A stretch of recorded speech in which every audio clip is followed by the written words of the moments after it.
কৃষ্ণ আসে কি না আসে।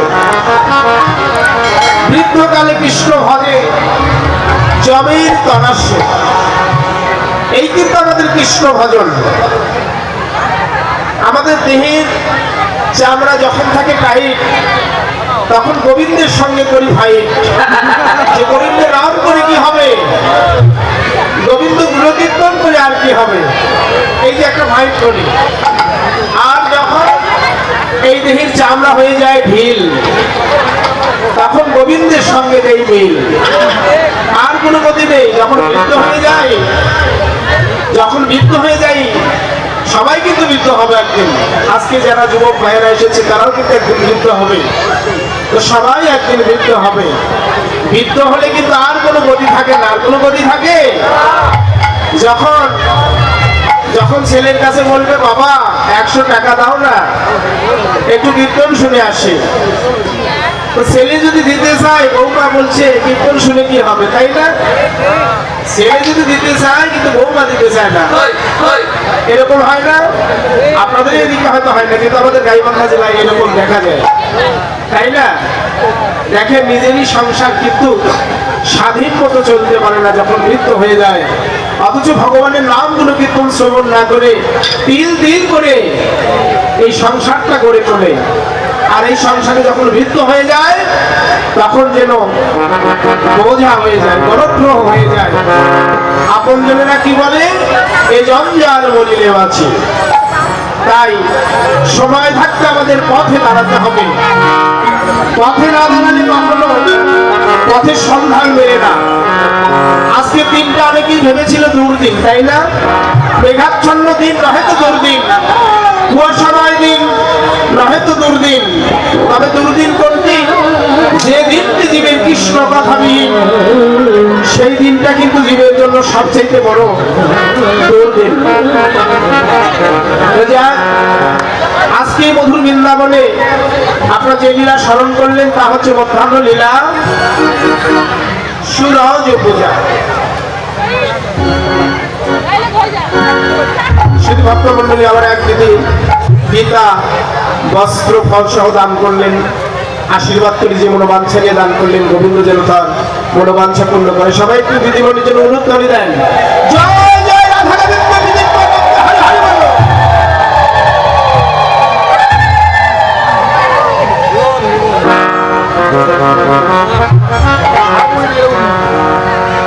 আরেকটি কথা বলে নেই, আপনারা যারাই গীতা দান করবেন,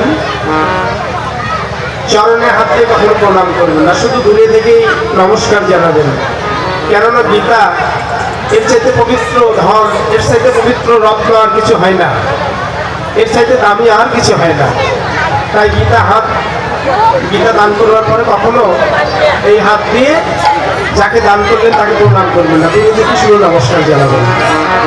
তাই এখন আপনাদের মাঝে যে লীলাটি পরিবেশন করছি তা হচ্ছে উত্তরাগষ্ট, অনেকেই বলে থাকে ফিরাগষ্ট, অর্থাৎ ফিরে যাবার পালা। গীত রত্নাবলীতে রয়েছে 64খানা পালা, এর মধ্যে প্রধান দুইটি পালা, একটি আষাঢ় পালা আর একটি হচ্ছে যাওয়ার পালা। আষাঢ় পালা কিন্তু আমাদের শেষ, তাহলে বাকি রয়েছে কোন পালা? যাওয়ার পালা। হয়তো ভাবছেন যে তাই তো সকালে এসেছি, আমি বাড়িতে যেতে হবে না। আমি বাড়ি যাওয়ার পালার কথা বলছি না দাদা। আমাদের প্রত্যেকটি মানব জীবনে দুইটি পালা থাকে, একটি আষাঢ় পালা আর একটি যাবার পালা। আষাঢ় পালা আনন্দের আর যাবার পালা হয় নিরানন্দের। আষাঢ় পালার একটা নির্ধারিত সময়সীমা থাকে, কেমন? যে 10 মাস 10 দিন পরে ভূমিষ্ঠ হবে, এরকম একটা সময়সীমা থাকে। কিন্তু যাবার পালার কোনো নির্ধারিত সময় থাকে না বাবা। তখনকার জীবনের উত্তরাগষ্ট এসে যাবে, কখন কে জগৎ ছেড়ে চলে যাবে এ কথা আমরা কেউ বলতে পারবো না। তাই বেঁচে আছো যতক্ষণ আনন্দ করব, চলেছ করণের পথে। তো যাই হোক, আপনার মাঝে মাঝে ভাইরা একটু জয়ধ্বনি দিবেন, আর দিদিমণিরা মাঝে মাঝে একটু উলুধ্বনি দিবেন। যারা কীর্তন শুনতে সেই জয়ধ্বনি উলুধ্বনি দেয়, পরবর্তী জন্মে তাদের আর বোমা ভয় থাকে না। যারা উলুধ্বনি হরিধ্বনি দেয় তাদের আর কোনো ভয় থাকে না। জয় জয়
আমার গৌরা